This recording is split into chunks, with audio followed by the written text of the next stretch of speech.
और sector zone के सभी हमारे प्रभारी कार्यकर्ता साथियों, मैं सबको सबसे क्षमा चाहते हुए नाम न लेकर के विषय पर आना चाहता हूं। मुझे आशा है कि आप लोग क्षमा करेंगे। आज विषय है सेक्टर प्रभारी, जोन प्रभारी के संबंध में मीटिंग और आने वाले लोकसभा के चुनाव में किस तरह से हमें फतह हासिल करनी है, उस संबंध में रणनीति तय करना है और उस रणनीति के तहत आगे चल करके हमें किस तरह से सफलता मिले, इसके लिए काम करना है। मित्रों, मैं इसके पहले अभी हमारे सभी नेता जो बताए हैं, बड़ी अच्छी बात लोग बताए हैं और हमें उनके बात पर गौर करते हुए, उन पर अमल करते हुए कार्य रूप में परिणित करना पड़ेगा। तभी आने वाला समय हमारा सुनहरा होगा, आने वाला समय हम फतह हासिल कर सकते हैं। मित्रों, बात सेक्टर प्रभारी, जोन प्रभारी ये मीटिंग की नहीं है। हमें आने वाले समय में या जो बीत गया समय, उसके बारे में सोचना है कि हमें कहाँ कमियां रही हैं, हमें कहाँ त्रुटियां रही हैं कि हमें असफलता मिली है। मैं आपके बीच में आज 1 साल 2 साल नहीं, 1 दर्जन साल से ऊपर के बाद मैं आज आपके बीच में बोलने खड़ा हुआ हूं। मुझे देखने को मिला आज 10-15 साल से कोई भी महत्वपूर्ण पद पर समाजवादी पार्टी या हमारे जो नेता हैं सफलता की सीढ़ी को नहीं पहुंच पाए। कहीं न कहीं हमारे अंदर, हमारे कार्यप्रणाली में, हमारे अनुशासन में कहीं न कहीं हमारी कमियां रही हैं। उन कमियों को हमें सुधारना होगा, उन त्रुटियों को सुधारना होगा और उन कार्यकर्ताओं को जो हमसे अलग हो गए हैं, अलग हो रहे हैं, हमसे टूट रहे हैं, उनको जोड़ना होगा। निश्चित तौर पर हम तो एक दिन अपने लोगों के बीच में बात कर रहे थे कि सिर्फ यादव, अभी हमारे किसी साथी ने कहा, अभी हमारे विधायक जी ने कहा, जो बात कहा मैं कहना नहीं चाहता हूं, लेकिन मैं इस बात को विधायक जी कहेंगे तो अच्छी बात नहीं होगी। मैं इस बात को कह रहा हूं, यदि यादव समाज के लोग, यादव समाज के जो हमारे नेता हैं, अच्छे नेता हैं, उत्साही नेता हैं और कुछ भी कर सकते हैं, ये उनके अंदर ताकत है, लेकिन अपने अति उत्साह में न आकर के अन्य समाज के लोगों को जो जोड़ने का काम करें, निश्चित तौर पर समाजवादी पार्टी का झंडा कभी कोई झुका नहीं सकता है। ये मैं आपसे कहना चाहता हूं।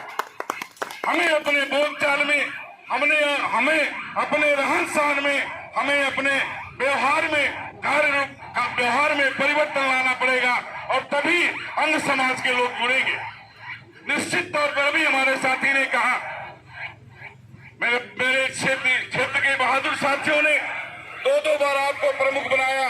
यादव समाज मनबर नहीं होता है। यादव समाज, आप भाई राम आशीष भाई, इस बात को आपको वापस लेना पड़ेगा।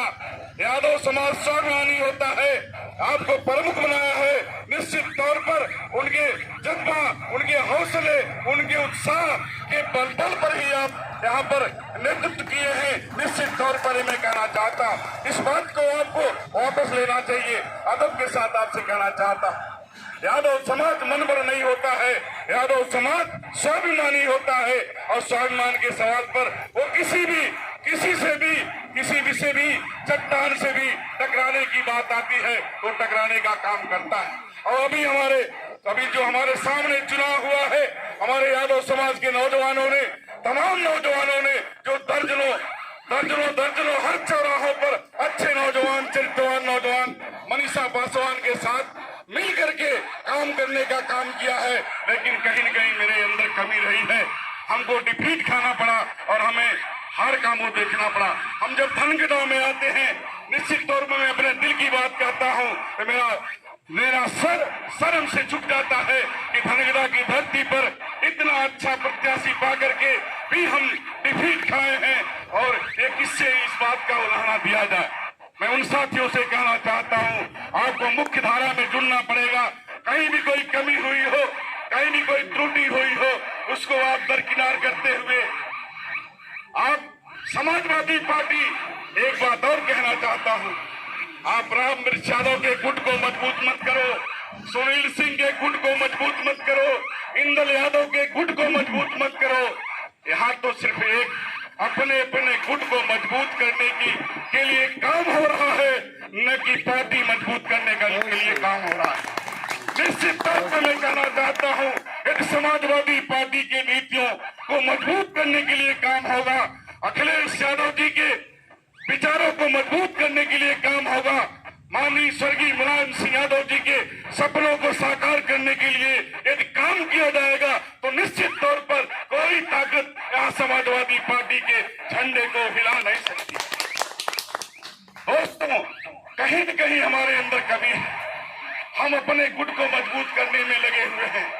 हम अपने पार्टी में भी एक अलग घटक बना करके काम करने के लिए चल रहे हैं, जिसका परिणाम हुआ हमारे इतने होनहार प्रत्याशी जो यहाँ का चेयरमैन होता, और जब चेयरमैन होता तो आपका भी सीना,